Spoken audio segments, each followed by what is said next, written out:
लाभार्थी की समृद्धि मोदी की गारंटी अभियान के तहत लोकसभा चुनाव में एनडीए के लिए अब की बार 400 पार के लक्ष्य के साथ लोकसभा चुनाव में 400 से अधिक सीटों की जीत के लिए बीजेपी के पदाधिकारी और जनप्रतिनिधि अलग अलग क्षेत्र में पहुंचकर केंद्र शासन और राज्य शासन की योजनाओं के लाभार्थियों से मिल रहे हैं और उनसे जानकारियां ले रहे हैं। इसी कड़ी में भाजपा के इंदौर नगर अध्यक्ष गौरव रणदीवे शहर के कमाटीपुरा क्षेत्र में पहुंचे, जहां विधानसभा क्षेत्र क्रमांक 3 के कई पदाधिकारी उनके साथ देखे गए। भाजपा नगर अध्यक्ष ने कहा कि लाभार्थियों से योजनाओं को लेकर चर्चा करते हुए प्रधानमंत्री नरेंद्र मोदी की ओर से उन्हें राम राम भी कहा जा रहा है। बहुत अन्याय किया होगा उन्होंने लोगों के साथ। कांग्रेस शासन में जब लगातार कांग्रेस शासन में रही तब उन्होंने लगातार किसानों के साथ, युवाओं के साथ, अनुसूचित जाति जनजाति के साथ जो अन्याय किया है उस अन्याय का वो जवाब दें।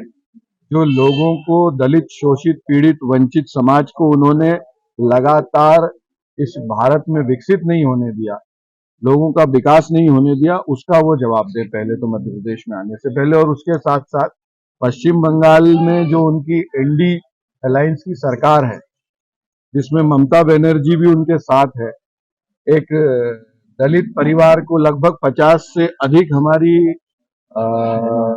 अनुसूचित जाति की बहनों के साथ में जिस तरह का दुर्भाग्यपूर्ण और दुर्भत्स कृत्य हुआ है उस पर राहुल गांधी पहले जवाब दें। वहीं दूसरी ओर कांग्रेस राहुल गांधी की यात्रा को लेकर काफी उत्साहित है। पूरे प्रदेश से कांग्रेस के लोग यात्रा में राहुल गांधी के स्वागत के लिए सम्मिलित होने में राहुल गांधी के स्वागत के लिए यात्रा मार्ग पर पहुंच रहे हैं। तो वहीं इंदौर नगर निगम के नेता प्रतिपक्ष चिंटू चोकसे ने भी यात्रा को लेकर अपनी प्रतिक्रिया दी है और राहुल गांधी की जमकर तारीफ भी की है।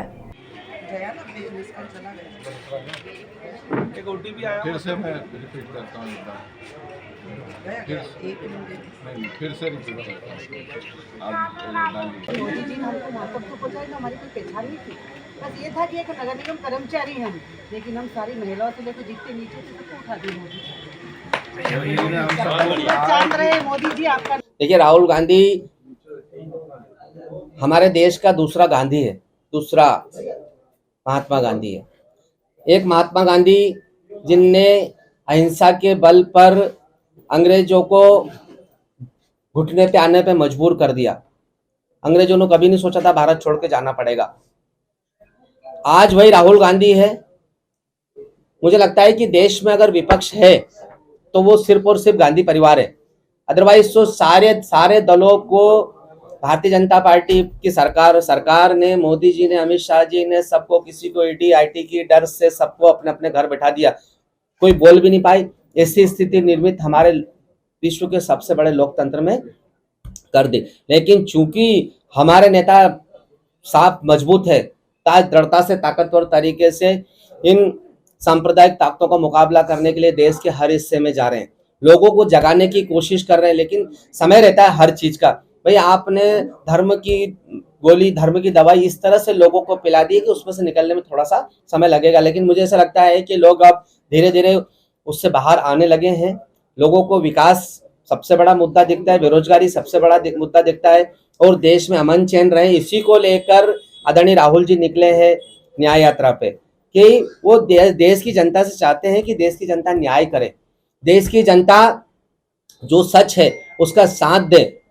इसी को लेकर हमारे नेता पहले पैदल गाड़ियों से लोगों के बीच में जा रहे हैं, लोगों से बातचीत कर रहे हैं, सरकार की नाकामी को बताने की कोशिश कर रहे हैं। और निश्चित ही आज नहीं कल उनका मिशन सफल होगा। और जिस तरीके से हमारे देश में लोग राम राज की कल्पना करते हैं, जब तक ये भारतीय जनता पार्टी की सरकार नहीं हटेगी, जब तक हम रावण राज से मुक्त नहीं हो सकते।